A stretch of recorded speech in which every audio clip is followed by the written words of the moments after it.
Hello friend, এটা ছিল আমাদের ছোট্ট রথ।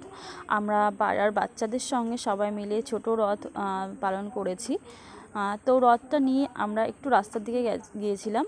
আমাদের বাড়ির রাস্তার থেকে জাস্ট 4-5টা বাড়ি ভেতরেই। তো রাস্তায় যখন গেলাম দেখলাম আমাদের এখানে যে বড় রথ যেটা আছে সেই রথটা আসছে। তো এই রথটা হচ্ছে গিয়ে মহিষা হিন্দু মিলন মন্দির থেকে আসে, যেটা আমার বাড়ির আগের স্টপেজে, এবং রথ যেটা মেলা হয় সেটা আমার বাড়ির পরের স্টপেজে। তো এই যে রথের দড়ি, যেটা প্রত্যেক বছরের মতো এই বছরও টেনেছি ম্যান্ডেটরি। এটা যেন ছোটোবেলার থেকেই একটা মানে কি বলবো, গতানুগতিকভাবে চলে আসছে। আর আগে ছোটোবেলায় রথের দিন চুল কাটতাম, কারণ অনেকে পুরোনো দিনের দিদিমা বা মা বলতো যে রথের দিন চুল কাটলে নাকি চুল তাড়াতাড়ি বাড়ে। যাই হোক, তারপর আমরা কিন্তু সন্ধ্যাবেলার দিকে মেলায় চলে গিয়েছিলাম। মেলায় গিয়েই প্রথমে কিন্তু রথ জগন্নাথ দেবকে দর্শন করলাম।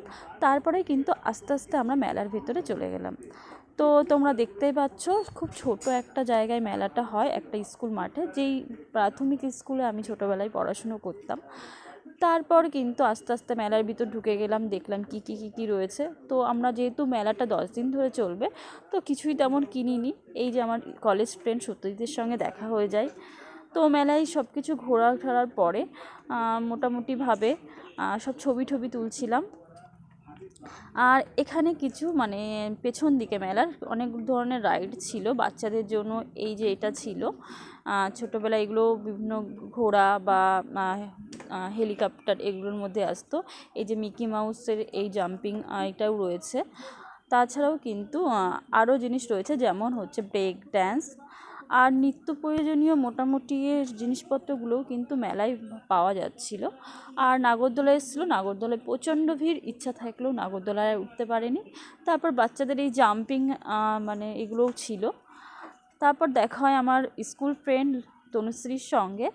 তারপরে এই যে পান, ভেবেছিলাম আগুন ধরানো যে পানগুলো হয় সেগুলো খাবো, কিন্তু সেগুলো অ্যাভেলেবেল না থাকায় আর খাইনি। তারপর এই যে মাটির হাঁড়িকুড়ি, এটা তো ছোটোবেলায় মেলায় গিয়ে কোনো মেয়ে কিনে আনেনি এমন তো হতেই পারে না। আর মেলা মানেই পাঁপড় ভাজা, ঘুগনি, জিলাপি আর বাদাম ভাজা, তো এগুলো তো ম্যান্ডেটারি। আর এই যে বেলুন ফাটানোর এগুলোও ছিল, বন্দুক। তো তারপর আস্তে আস্তে মেলার একদম শেষের দিকে আমরা খেয়ে নিলাম ঘুগনি এবং মোমো। তারপর যখন মেলা থেকে বাড়ি ফিরছি, তখন বাড়ির জন্য গরম গরম বাদাম ভাজা নিয়ে এলাম। তো তোমরা বলো, তোমরা কি মেলায় গিয়েছিলে? আর আসার সময় গাছগুলো ছিল, কারণ জানো বর্ষাকালে রথের মেলা, গাছ লাগানো ম্যান্ডেটরি। Tata, bye bye. আজকের ব্লগ কেমন লাগলো?